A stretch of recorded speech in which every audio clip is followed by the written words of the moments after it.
7 of the Friday the 13th Halloween series.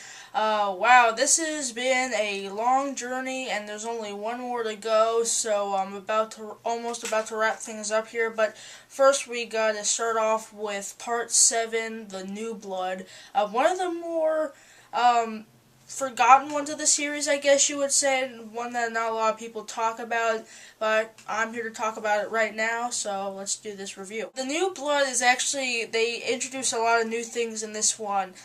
There's actually about a girl played by this Lara Park Lincoln, this actress with a weird name, and she plays this girl named Tina who actually has telekinetic powers. She accidentally killed her dad, like she accidentally drowned him by breaking this like dock that he was standing on because he hit her mother, and then she's never recovered from that, so she's taking therapy with a doctor that's just out to exploit her powers, played by Bernie from Weekend at Bernie's, and his mother, who looks vaguely familiar. She kind of looks like the mom from that 70s show with a really bad hairdo. Basically how Jason is resurrected by her telekinetic powers and her trying to master her telekinetic powers while trying to get her over her father's death and kill Jason. So they introduce a lot of new things in this one, to say the least. A lot of people are kind of forgotten this one, and it is one of the more forgettable ones in the series, but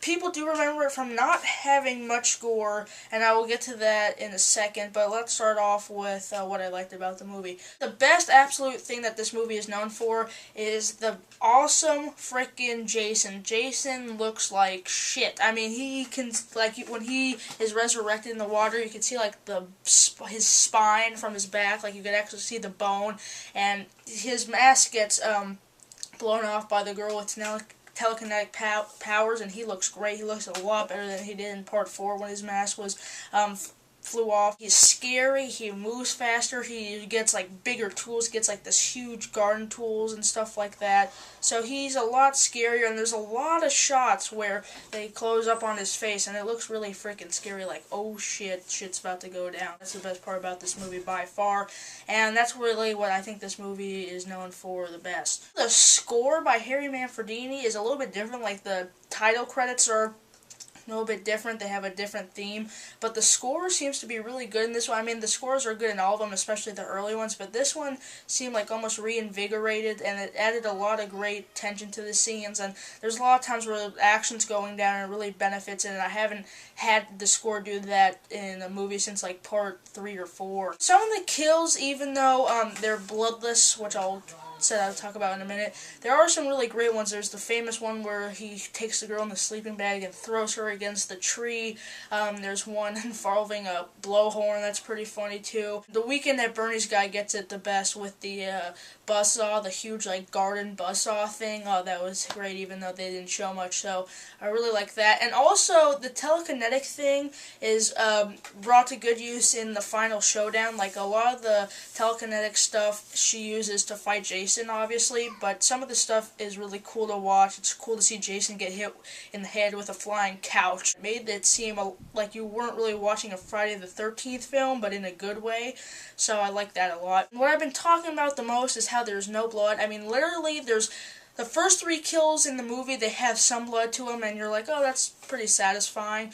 But as the kills get more and more elaborate and they get more and more cool, they get more and more bloodless, and that's what a lot of people have a big problem with. And I kind of have a problem with that too, because one of the things I want to see in a Friday the 13th movie is the blood and kills, and they didn't really have that. I heard when this movie came out, though, they had all the unrated stuff, but I guess they changed it for the DVD, and I really wish they came out with an unrated version. Unless they have, I just don't know, because a lot of the kills would have been improved with a little bit more blood. Most of them, they're a kill, and you don't really see much happening, and then you see like the blood and stuff when the characters find their dead body, but that's really about it, and that kind of lowered the movie for me too. Subplots like the telekinetics subplot and like how the doctor is just trying to exploit her powers was really uninteresting and really predictable. I mean, don't get me wrong, you really hate the Weekend at Bernie's guy. I think he did a good job in being the semi-villain, but the telekinesis and the boy that she likes is really boring subplot, and it doesn't really seem to add much to the movie. Main actress, God, she is bad. Lara Park Lincoln, I mean, her acting is almost as bad as her name. I mean, she's so bland. Like, she'll be mad at The Weekend at Bernie's doctor, and she'll be like, "No, you are not trying to help my father. How dare you?" I mean, that's literally the level of acting I'm working with while I'm watching this movie. Her story is uninteresting.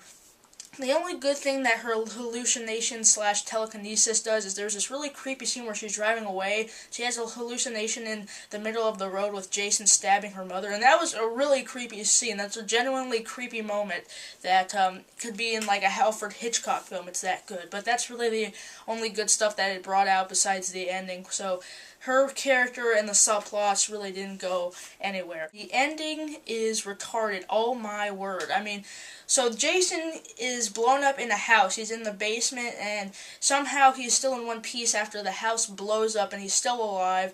So what does the girl do? She somehow uses her telekinesis to revive her dead dad of like 10 years, and he pulls Jason under the water and strangles him with a chain and killing him, and then the next scene is them driving away in a ambulance. And that is the ending, and the ending makes no sense. Why couldn't she just do that in the first place? If she knew that she could do that with her dad, why didn't she do that earlier? How does Jason survive the house blowing up? And it was just like, it didn't ruin the movie, but it just left you on like a wow, that was it. And then right after that, it ends abruptly. So the ending, I was just completely stupid. Definitely the worst ending in the series, probably. Was really dumb. The New Blood does have some cool things about it. It has a fantastic looking Jason. The Jason looks scary as hell. Kane Hodder, this is his first time playing Jason. I think he was in the next one too, and the one after that. He's definitely by far the best Jason, and the director did a good job creating some really scary scenes and some really cool shots of him that look genuinely creepy. Besides, there's no gore, and the acting by the main chick is bad. It's not a bad one, but it definitely is forgettable, and I can see why it's one of the more forgotten ones in the series. But I'm going to give it a light 3 stars out of 5. It's not a bad film at all. It's a very quick watch, just with a really bad ending and some bad acting. Stay tuned for my last episode, Jason Takes Manhattan, tomorrow. Thanks for watching, and see you guys later.